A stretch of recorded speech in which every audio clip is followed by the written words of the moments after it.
Kalena dhamma sawanang etamang kalamutamang.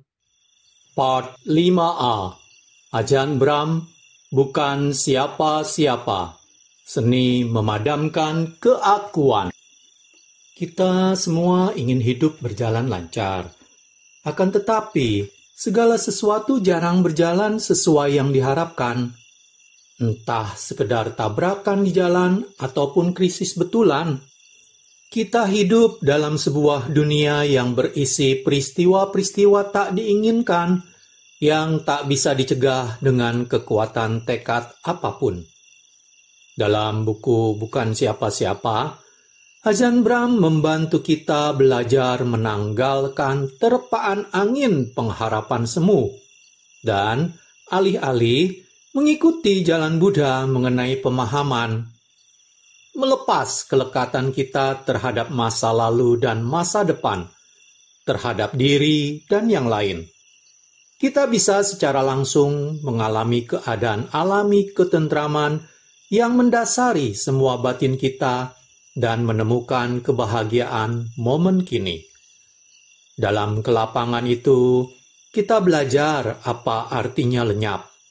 Ajahn Brahm, pemandu tiada tara bagi kebahagiaan meditasi, menjadikan perjalanan jadi menyenangkan sekaligus berharga. Judul Bukan Siapa-Siapa, Seni Memadamkan Keakuan. Judul asal The Art of Disappearing, The Buddha's Path to Lasting Joy. Penulis Ajahn Brahm. Penerjemah Tasvan Santa Citta. Penyunting Handaka Wijayananda. Penata Andreas Di Paloka.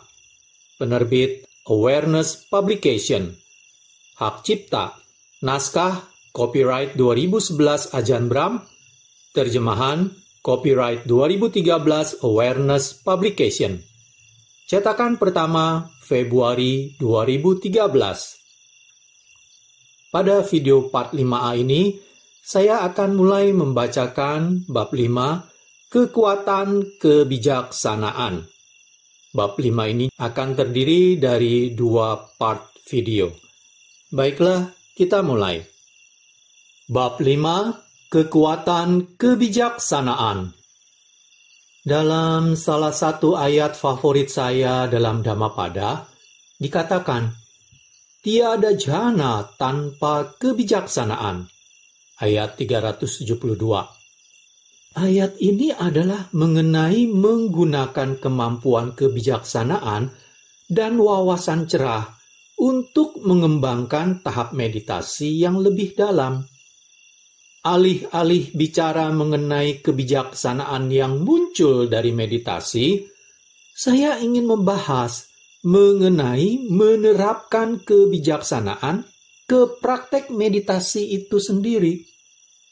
Kebijaksanaan bisa menjadi sarana ampuh untuk membantu kita menemukan ketentraman, ketenangan, dan keheningan yang membawa batin menuju tingkatan yang lebih dalam dan makin dalam. Pada akhirnya, menjadikan kita mampu melihat kebenaran pencerahan. Melepas dengan memahami dukkha. Ketika orang bermeditasi, mereka sering menggunakan terlalu banyak daya. Mereka hanya terus menghantam di tempat yang sama. Kurangnya kemajuan bukan selalu karena kurangnya upaya atau motivasi, atau terlalu sedikit waktu yang dilewatkan di alas meditasi atau lintasan meditasi jalan. Kadang, itu cuma karena kebijaksanaan tidak cukup tajam untuk menembusi masalah. Dan jika saja Anda memiliki sedikit lagi kebijaksanaan, Anda akan lebih tidak berduka dan mencapai tahap yang lebih mendalam dengan lebih cepat. Jadi, mengembangkan kemampuan kebijaksanaan itu luar biasa penting. Kebenaran pertama dari 4 kebenaran mulia seperti yang dibabarkan dalam Dhammacakkappavattana Sutta adalah kebenaran mengenai dukkha. Samyutta Nikaya 56.211. Anda harus memusatkan kemampuan kebijaksanaan Anda pada duka itu. Duka hanyalah duka. Duka tidak ada hubungannya dengan apakah Anda berupaya atau tidak berupaya menghindarinya. Duka adalah sifat alami dunia, sifat alami badan, dan sifat alami batin. Hal-hal tidak selalu berjalan sesuai kemauan Anda. Kadang sesuai, namun tidak pernah sesering yang Anda mau. Duka yang muncul dari rasa frustrasi terhadap praktek meditasi, bosan atau merasa tidak maju-maju atau apapun, adalah aspek dari kebenaran mulia pertama. Kekecewaan tidak mendapat apa yang Anda inginkan dalam hidup, pada dasarnya 5 kanda, ini semua adalah duka. Jadi, jangan membesarkan masalah dan berkata, ini tidak benar, ini seharusnya tidak begini, aku melakukan sesuatu yang salah. Alih-alih, berhentilah, fokus, dan ingatkan diri Anda bahwa inilah lumrahnya segala sesuatu. Jika meditasi tidak berlangsung seperti yang Anda maui, atau jika tubuh sakit, atau batin mengantuk, ingat, itu memang lumrahnya badan dan batin. Hal menakjubkan terjadi ketika Anda menjadi bijaksana terhadap sifat alami badan, batin, dan kehidupan itu sendiri. Tak kala Anda menyadari bahwa itu semua hanyalah alami, cuma proses sebab dan akibat, Anda pun menyadari bahwa itu bukan masalah Anda lagi. Anda melihat bahwa ketaklekatan muncul dari kebijaksanaan yang mengenali hakikat duka dalam kehidupan. Anda tak bisa berbuat banyak terhadapnya, jadi Anda membiarkannya. Ketika Anda membiarkan duka, Anda mengembangkan sikap batin yang eling dan waspada, yang mengamati namun tidak terlibat. Jika Anda tidak membangkitkan si pelaku dalam momen-momen sulit, Anda sesungguhnya mengubah meditasi yang buruk menjadi sumber ketenangan masa depan. Pada kenyataannya, seluruh tugas praktek meditasi adalah mengerahkan upaya pada bagaimana Anda mengalami segala sesuatu, bukan mencemasi apa yang Anda alami. Fokuslah pada bagaimana Anda menyadari rintangan batin, nafsu, dan niat buruk, kebosanan, dan frustrasi. Yang penting adalah sikap Anda terhadap situasi yang Anda temui dalam meditasi, dan bagaimana Anda bereaksi terhadap mereka, ketimbang situasi itu sendiri. Untuk menegakkan sikap yang benar, kita perlu menggunakan kebijaksanaan kita. Tak kala kita menyadari bahwa pengalaman-pengalaman kita hanyalah alami, kita tidak bereaksi dengan merasa takut, bersalah, frustrasi, atau kecewa. Kita tidak kehilangan keyakinan kita dan merasa, aku tak bisa melakukannya. Tentu saja, Anda tak bisa melakukan itu. Saya pun tak bisa melakukan meditasi. Tiap kali Ajahn Brahm mulai melakukan meditasi, ia malah buyar. Namun, saya punya kebijaksanaan yang cukup untuk tahu bahwa jika saya minggir, suatu ruang yang cerah, indah, akan muncul di antara saya dengan apa yang saya amati. Lalu, di sana tiada frustrasi atau kebosanan. Jika perasaan itu masih bertahan di latar, Anda biarkan mereka saja. Anda tak terlibat atau menciptakan lebih banyak masalah. Anda hanya mengamati dan menghimpun data.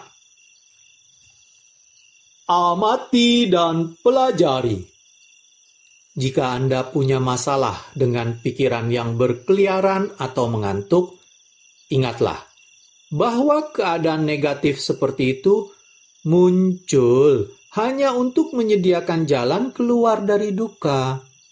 Karena Anda tidak girang atau terhibur, meditasi bisa terasa lembam atau bahkan membosankan. Kebiasaan Anda adalah terus berlari. Kita semua punya siasat pelarian masing-masing. Namun ingat, ketika Anda menggunakan pelarian itu, Anda tidak belajar lagi. Anda hanya menghabiskan waktu. Penting untuk mengamati reaksi Anda terhadap segala sesuatu. Latihan ini pada hakikatnya bijaksana. Dan latihan ini mengembangkan kebijaksanaan lebih lanjut. Latihan ini membantu Anda untuk makin masuk ke meditasi mendalam. Tak kala apapun yang muncul itu tidak memuaskan, itulah saatnya Anda mengamati. Anda mungkin bosan, frustrasi, atau lelah, dan sepertinya tidak ada yang benar. Anda tidak tahu apa yang hendak Anda lakukan. Anda tidak bisa berdiam di kamar, Anda tidak ingin bermeditasi jalan, dan Anda tidak punya bahan bacaan. Itu bagus. Amati saja reaksi Anda terhadap ketidaknyamanan ini. Dengan kata lain, inilah waktu yang sempurna untuk sekedar memahami tanpa bereaksi. Ketika Anda menghimpun data, Anda mulai belajar dari pengalaman Anda. Kenyataan bahwa Anda menerima pengalaman-pengalaman ini saja sudah merupakan bahan untuk meditasi itu sendiri. Inilah data untuk wawasan cerah, pupuk untuk kebun Anda. Ketika Anda sekedar menerima pengalaman Anda, apapun itu, Anda menemukan bahwa tidak hanya Anda belajar dari situ, namun tiba-tiba saja Anda terbebas dari mereka. Anda tidak berupaya mengendalikan mereka lagi, karena Anda menyadari bahwa Anda tidak memiliki mereka. Jadi, jika Anda bosan, jangan miliki kebosanan Anda. Jika Anda frustrasi, jangan miliki frustrasi Anda. Apapun yang terjadi, hanyalah suatu proses sebab dan akibat. Muncul dan berlalunya fenomena batin dan jasmani. Gunakan wawasan cerah dan pemahaman Anda akan dhamma untuk mengetahui bahwa inilah duka. Apalagi yang Anda harapkan? Jika Anda pikir Anda hendak bisa melenyapkannya dengan pergi ke wihara atau retret, maka Anda datang ke tempat yang salah. Anda tidak lolos dari duka di retret. Anda menghadapinya dan melepas keterlibatan darinya. Jadi, ada jalan keluar. Namun, jalan keluar yang tidak langsung. Saat Anda tidak mendambakan untuk melarikan dirilah, jalan keluar itu muncul. Selidiki dan pahami. Kemanapun Anda pergi, kemanapun Anda bepergian, apapun yang terjadi dalam hidup Anda seharusnya tahu bahwa perubahan situasi tak pernah bisa melenyapkan duka. Kemanapun Anda pergi, masalah akan selalu ada di sana bersama Anda. Inilah sifat kehidupan, permainan 5 kanda. Dan itu bukan hal yang bisa Anda kendalikan. Kadang tubuh sakit, kadang tubuh lelah. Kini Anda bahagia, kini Anda tak bahagia. Itu hanyalah dunia perasaan. Anda tak bisa mendapatkan kebahagiaan yang sempurna, mutlak, dan tak berubah. Anda mungkin pikir, suatu hari aku akan masuk jhana. Dan saat itu aku akan bahagia. Ya, memang enak saat Anda masuk jhana. Namun, setelah itu Anda keluar, dan kebahagiaannya pun lenyap semua. Apapun yang Anda lakukan, bahkan jika Anda mengalami jhana, itu bukanlah akhir duka. Namun, jika Anda terus mengawasi, wawasan cerah akan timbul. Batin mempelajari makin banyak mengenai masalah sejati dan bagaimana masalah itu bisa diatasi. Jadi, apapun yang Anda alami dalam hidup, cukup tinggallah bersamanya. Salah satu hal bermanfaat mengenai retret adalah tidak adanya pelarian. Karena cuma ada sedikit pelarian, makin sulitlah untuk lari dari masalah yang muncul. Ketika masalah muncul betulan, lihatlah masalah sebagai kesempatan untuk penyelidikan. Teknik yang berguna adalah menghubungkan setiap kualitas emosi dengan perasaan fisik yang berkenaan dengannya. Jika Anda benar-benar bosan, ada sesuatu di tubuh Anda yang Anda hubungkan dengan kebosanan, sejenis perasaan.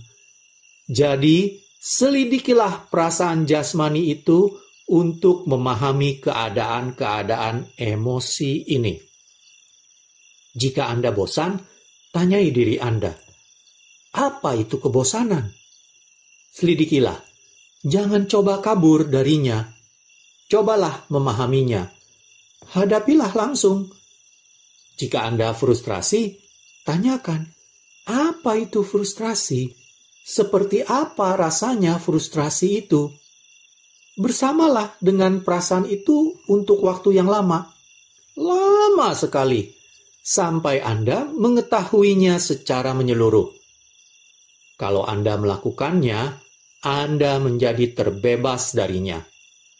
Ketika meditasi sedang membuat frustrasi atau membosankan, alih-alih membuat lebih banyak kama buruk yang membawa munculnya rintangan berulang kali, cukup pahami itu, dan Anda bisa melepasnya. Anda memahami bahwa hal ini alami, sama seperti saat awan hujan muncul di langit. Ini mereka datang. Inilah musimnya hujan. Itu mereka pergi lagi. Langit cerah dan kemudian mendung. Rembulan muncul atau tidak muncul. Ketika Anda memahami bahwa ini tidak ada hubungannya dengan Anda, bahwa ini hanyalah alami, maka Anda melepas dan mendapat sensasi adanya jarak dan keterbebasan dari apa yang Anda alami. Ketika Anda terlalu berdekatan dengan apa yang Anda alami, ujung-ujungnya Anda malah akan memilikinya, dan itulah saatnya Anda menjadi apa yang Anda alami. Ketika sang aku mulai terlibat, di situ ada masalah. Anda perlu mengembangkan ketaklekatan. Anda perlu memahami bahwa itu bukan dukaku atau kebosananku.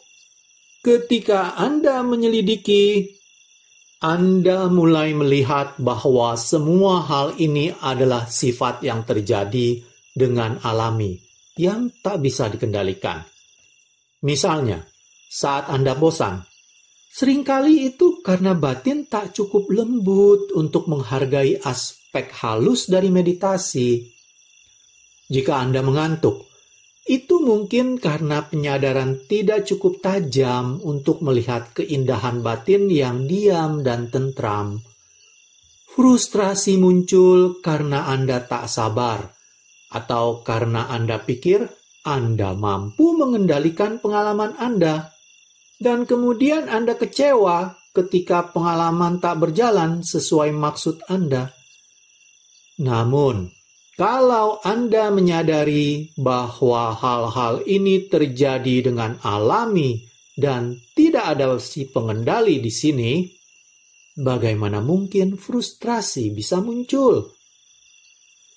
Renungi kiasan bus tanpa pengemudi. Hidup Anda seperti bus dengan tak seorang pun duduk di bangku sopir. Itulah yang Sutta dan semua guru besar katakan kepada kita. Dan itu pula lah yang saya katakan. Tak kala Anda menyadari bahwa tak ada yang mengemudi bus, yang bisa Anda perbuat hanyalah duduk di kursi Anda dan berhenti mengeluh. Karena tak ada pengemudi, tidak ada yang bisa Anda teriaki untuk bergegas atau pergi dari sini, atau kita minta untuk memperlambat, karena Anda ingin menikmati perjalanan. Anda melewati wilayah yang jelek, bagus, dan indah, dan Anda berdamai dengan semuanya. Tiap kali Anda mencoba berteriak pada supir, Anda tidak sedang menghadiri apa yang benar-benar Anda alami atau belajar dari pengalaman itu. Anda malah terlibat, bukannya tak lekat, memiliki bukannya melepas, mencoba membuat hal-hal terjadi, bukannya membiarkan mereka apa adanya. Sama halnya dengan latihan meditasi. Begitu Anda memahami itu, meditasi menjadi luar biasa mudah. Meditasi benar-benar hal yang gampang dilakukan, namun sebagian besar orang tidak memahaminya. Yang mereka lakukan adalah berupaya lebih keras untuk membuat meditasi lebih mudah. Namun itu adalah kontradiksi. Anda berupaya membuatnya mudah. Namun semakin Anda berupaya, meditasi malah jadi semakin sulit. Alasan mengapa Anda mencoba lebih keras adalah karena Anda tak memperoleh hasil yang Anda harapkan. Alih-alih mencoba lebih keras, Anda seharusnya menyadari, menyelidiki, dan mempelajari. Gunakan itu sebagai upaya Anda. Jadi, kesampingkan upaya, lepaslah perjuangan, dan alih-alih selidiki dan biarkanlah pemahaman Anda bertumbuh. Apa rasanya secara jasmani dan batin? Berapa lama sensasi itu bertahan? Anda bisa mencoba cara Ajahn Chah. Saat Anda marah, letakkan jam di depan Anda dan lihat berapa lama Anda bisa marah. Kali lain Anda bosan. Lihatlah berapa lama Anda bisa bosan. Buat buku harian mengenai momen-momen bosan Anda dan lihat apakah Anda bisa memecahkan rekor Anda sendiri. Bandingkan itu dengan teman-teman Anda dan lihat siapa yang bisa bosan paling lama. Berikan hadiah bagi orang yang paling bosan. Apapun yang Anda temui, janganlah kabur.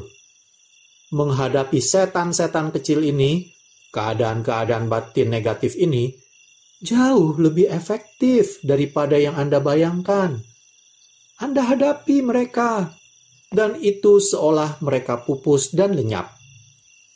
Saya sering bilang bahwa jika Anda melihat hantu, hadapi hantu itu hidung ke hidung dan katakan, "Bu!" Hantu itu akan lari tunggang langgang. Dia lebih takut terhadap Anda ketimbang Anda terhadapnya. Saat Anda menghadapi setan-setan dalam batin dan mereka lenyap, Anda menembusi sesuatu dan Anda memahaminya. Anda menjadi lebih bijak. Dan kebijaksanaan itu membantu Anda kali berikutnya Anda meditasi. Anda mengetahui dengan tepat apa yang terjadi, bagaimana batin bekerja, dan bagaimana mengatasi kebiasaan buruk batin ini, gema masa silam ini. Gantikan kekuatan tekad dengan kekuatan kebijaksanaan. Sungguh sulit menyemangati dan menginspirasi orang tanpa sekaligus membuat mereka frustrasi. Anda ingin menjabarkan mengenai buah dari latihan, pengalaman mendalam seperti nimitta jhana dan kesucian pemenang arus untuk memberi orang inspirasi. Ini seperti agentur memberitahu Anda betapa bagusnya kalau Anda masuk ke hotel jhana dalam resort hebat bernama Nibbana ini. Namun, orang seringkali melihat hal-hal itu dan menganggapnya sebagai tujuan untuk dicapai. Mereka merasa tidak cukup mampu menjalaninya dan malah mengalami frustrasi ketimbang inspirasi. Untuk alasan inilah adalah penting tidak hanya menjabarkan tujuannya dan berbagai pengalaman indah yang bisa Anda harapkan sepanjang perjalanan, namun juga rintangan-rintangan untuk sampai ke sana. Jadi, saat frustrasi, kebosanan, atau kemarahan muncul, janganlah melawan. Cukup berdiamlah dengan apapun itu dan lihatlah apa yang terjadi. Ketika Anda bosan atau frustrasi, Anda berada dalam kotoran. Ketika Anda belajar untuk melangkah keluar darinya, Anda mengalami suatu sikap objektif yang tak lekat. Ketika Anda melihat rintangan dari suatu jarak, Anda bisa memahami mengapa saya menyebut rintangan itu pupuk. Anda tak bisa mengharap mengalami meditasi yang hebat setiap hari. Namun, Anda selalu bisa menciptakan sebab untuk mengalami meditasi hebat besok. Cukup amati dan jangan terlibat. Anda tahu bahwa hari ini hari yang berat. Namun, Anda cukup mengizinkannya. Biarkan energi mengalir ke mengetahui saja, menuju penyadaran pasif. Singkirkan energi itu dari si pengendali, si pendebat, batin yang reaktif. Semakin Anda mengizinkan penyadaran pasif berkembang dan hanya menanggung segala sesuatu tanpa bereaksi terhadap mereka, makin banyak energi yang mengalir ke dalam penyadaran.